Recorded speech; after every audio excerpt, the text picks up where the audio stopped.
आई छे देखो बछर के थरे नुआ खाई। पाउछे पाउछे पूजा देउले माँ सोमलई। नुआ धान के दाई माँ के दे माँ चढ़े। समलो माटी से लक्ष्मी माँ जग जननी। आई छे देखो बछर के थरे नुआ खाई।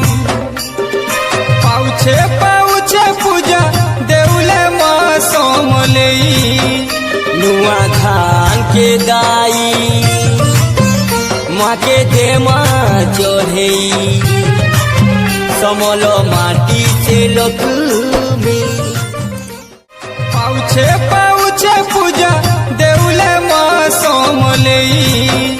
नुआ धान के दाई माँ के दे माँ चढ़े। समलो माटी